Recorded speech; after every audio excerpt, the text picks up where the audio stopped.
Select all that apply. Adolescents health promotion. Which topics should a nurse include to address high-risk behaviors? Options. A. Sunscreen to prevent skin cancer. B. Risks of vaping and tobacco use. C. Benefits of regular physical activity. D. Safe sexual practices to prevent STIs. E. Importance of annual dental cleanings. F. Consequences of binge drinking. G. Routine cholesterol screening for adolescents. Pause to think. What are high-risk behaviors for adolescents?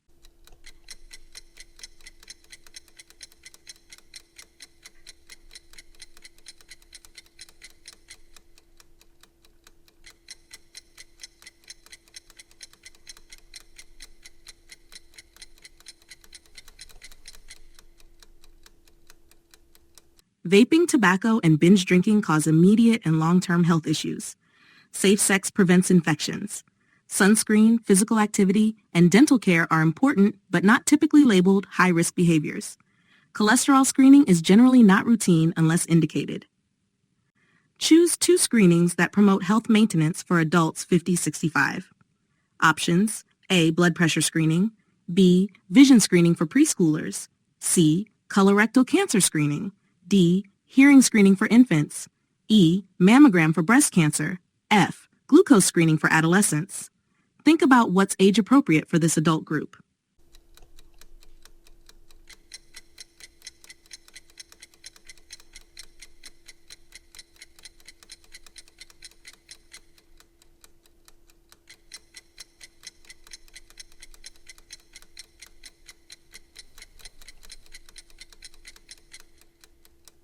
Blood pressure screening is vital for detecting hypertension.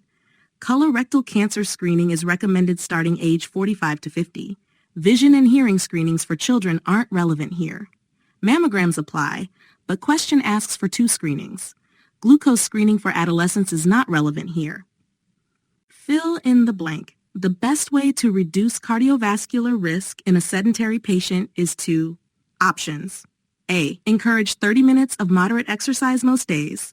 B. Recommend a high-fat diet. C. Advise limiting sleep to 5 hours. D. Suggest smoking to manage stress. Pause. Which option is clearly the healthiest choice?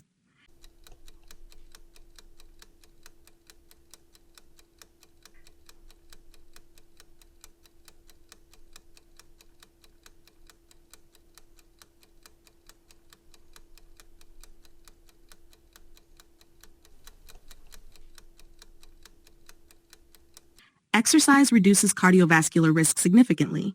High-fat diet, sleep deprivation, and smoking increase risk. Close, complete the sentence. The nurse promotes health by option 1 and reduces fall risk by option 2. Option 1. A. Encouraging annual flu vaccination. B. Discouraging social activities. C. Advising against routine checkups. D. Promoting a high-sodium diet. Option 2. E. Recommending home safety modifications. F. Suggesting dim lighting at night. G. Encouraging bed rest all day. H. Omitting mobility aids. Think about health promotion and fall prevention.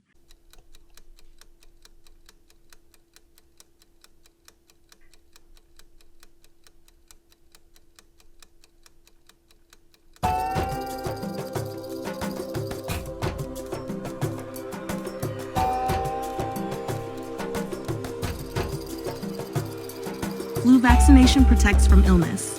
Social activities support mental health. Routine checkups catch health issues early. High sodium can worsen hypertension. Home safety, grab bars, clear paths, reduces falls. Dim lighting, bed rest, and no mobility aids increase fall risk. F. Recommend binge drinking. Drag and drop prioritize health promotion actions. Actions. A. Counsel chest pain patient on emergency care. B. Teach low sodium diet for hypertension. C. Provide pamphlet on exercise benefits. D. Document health screening results. Prioritization. 1. Chest pain counseling, potential emergency. 2. Teach diet important for chronic condition. 3. Exercise education, important but less urgent. 4. Documentation, important but after patient care. Hey, if you're looking for a solid resource to practice questions and answers as you get ready for the NCLEX, I've got a recommendation that might really help you out. I recently found the NGN NCLEX-style in Practice Question Bank, Big Book of Question Answer Practice, and it was super helpful for preparation of this video as well. If you're trying to get comfortable with the new next generation NCLEX format, this book is definitely worth checking out. It's got daily practice questions that are designed to reflect what you'll see on the exam, which is awesome because it gets you into the right mindset. Plus, after each question, you get detailed explanations so you'll not only know the right answer but understand why it's right and why the other options are wrong. That really helps you build your critical thinking, which is key for the NCLEX. I also love that it includes study tips and strategies specifically tailored for the NGN format. And if you're like me and need a little motivation, it has success stories and insights from other nurses, which really keep you inspired throughout your prep. If you're looking to practice and build confidence, this could be a great resource to add to your study routine.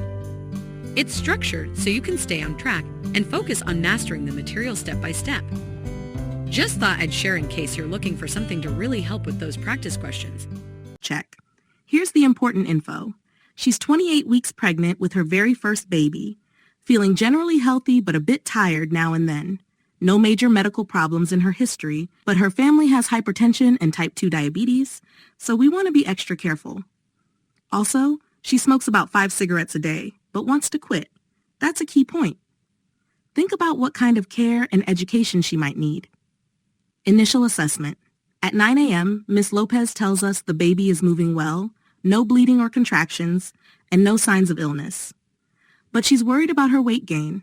She's gained 15 pounds so far. Keep that in mind because weight gain is a common concern during pregnancy. She also asks about quitting smoking. Great that she's open to support. Her vital signs look good. Normal blood pressure, heart rate, breathing, temperature. Nothing alarming there. Lab results show normal hemoglobin and no protein or glucose in urine. Fundal height is 28 centimeters, which matches her 28 weeks gestation. That's a good sign, showing the baby is growing as expected. Later update, by 11 a.m., she finished her 1-hour glucose tolerance test, results pending. We've talked to her about prenatal nutrition. That's key to a healthy pregnancy. She admits she's feeling anxious about labor, which is totally normal. And we've provided resources for quitting smoking, including a referral to a support group. Notice how we're addressing not just physical health, but emotional and behavioral support too. Now, let's tackle some practice questions based on this case. Take your time to think through each one. I'll read the question, then the options, and after a moment, I'll explain which answer is correct and why, plus why the others aren't the best choice. This will help you sharpen your critical thinking, exactly what you need for the NCLEX. Example question walkthrough. Question 1. Which statement shows the nurse really understands the pregnancy's developmental stages for Ms. Lopez? Here are your options. A. Fundal height of 28 centimeters is expected at 28 weeks. B. Weight gain of 15 pounds is excessive for 28 weeks. C. Fetal movement shouldn't be felt until 32 weeks. D. Glucose testing isn't needed unless symptoms show. E. Prenatal vitamins aren't necessary in the 3rd trimester. F. Smoking cessation doesn't matter during pregnancy. Think about what you know about normal pregnancy progression and which statement fits best.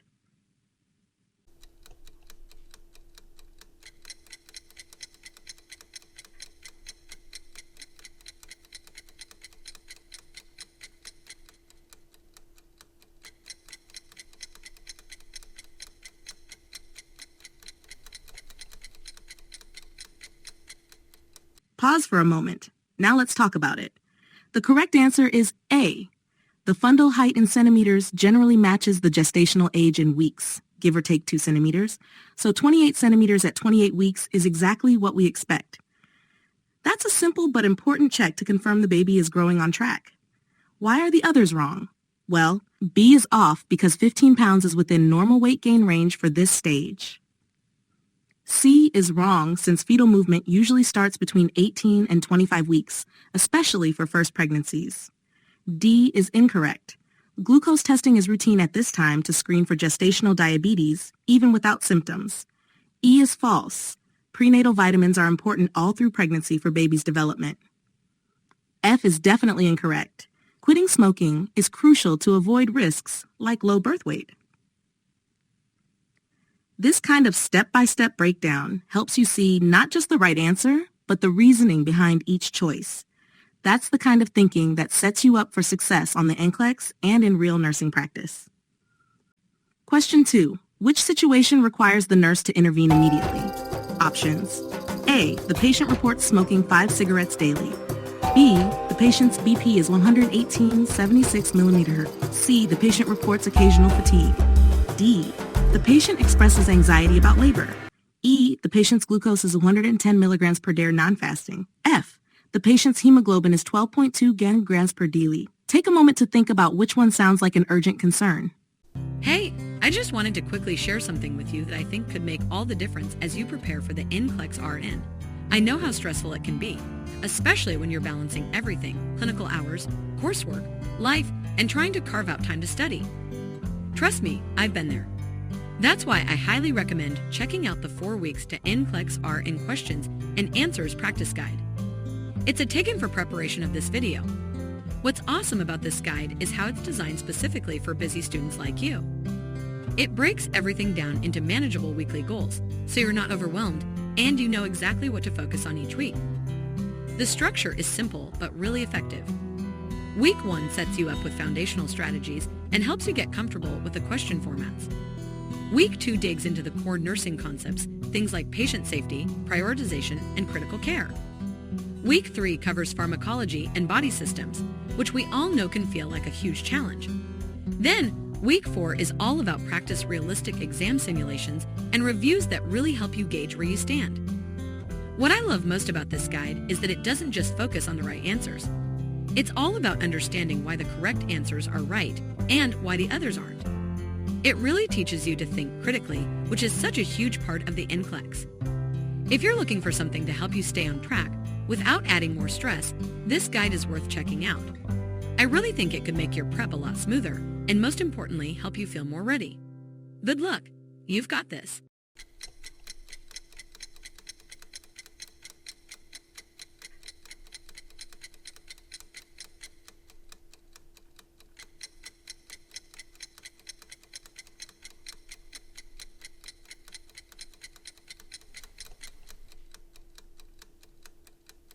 Here's the breakdown.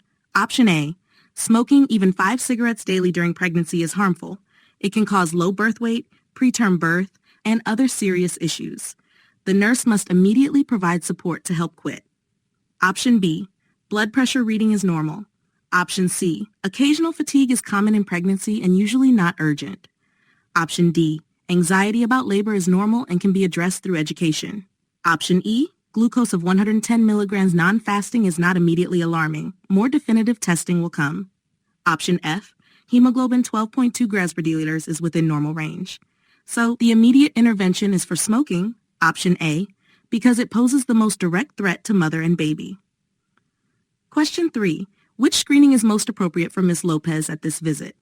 Options A. Mammogram. B. Glucose tolerance test. C. Colonoscopy. D. Bone density scan. E. Pap smear. F. Lipid panel. Pause and think. What screening is standard for a 28-week pregnant woman?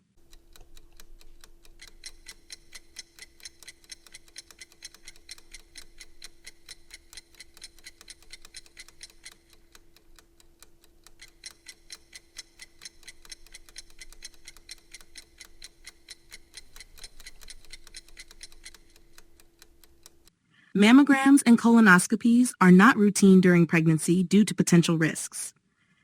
Bone density scans are for older adults, not pregnant women. Pap smears may be done but are not the priority now. Lipid panels are not routine in pregnancy. The glucose tolerance test is routinely done at 24 to 28 weeks to screen for gestational diabetes. Therefore, option B is the correct screening to prioritize here. Question 4. Which indicates the nurse needs to provide more education to Ms. Lopez? Options. A. The patient asks about safe exercises during pregnancy. B. The patient reports taking prenatal vitamins daily. C. The patient believes smoking 5 cigarettes daily is safe. D. The patient reports feeling fetal movement daily. E. The patient's BP is 118/76 millimeter. F. The patient requests a referral to a dietitian. Think about which shows a misconception or knowledge gap.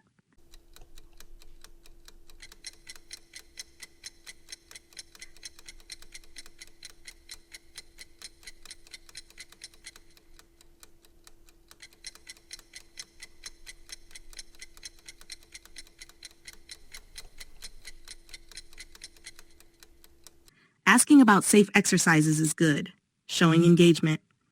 Taking prenatal vitamins daily is excellent.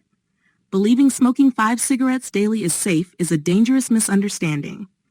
Feeling fetal movement is expected and positive. Normal blood pressure is fine. Requesting a dietitian is proactive.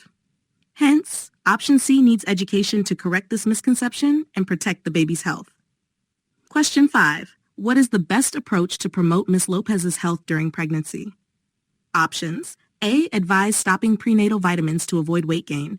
B. Provide resources for smoking cessation programs. C. Recommend a low-calorie diet to limit weight gain. D. Discourage exercise to prevent preterm labor. E. Schedule follow-up in 3 months. F. Advise avoiding all vaccinations. Pause. Which of these is a safe, evidence-based recommendation?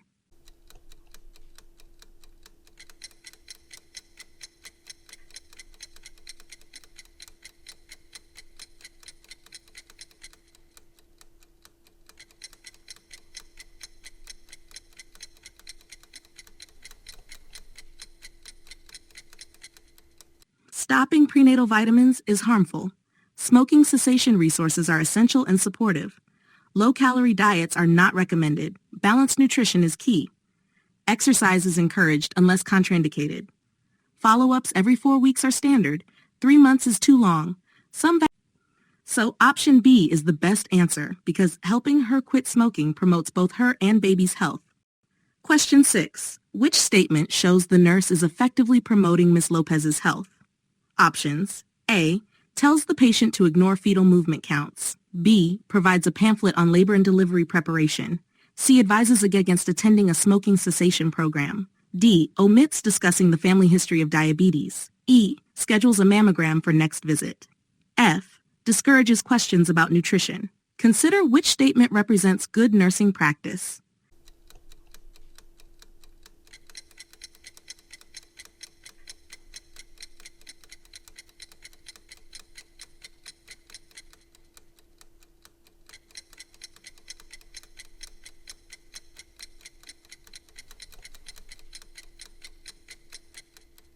Ignoring fetal movement is unsafe. Providing education about labor helps reduce anxiety and prepare her. Advising against smoking cessation is harmful. Ignoring family history misses important risk factors. Mammograms aren't typically done during pregnancy. Discouraging questions is not supportive.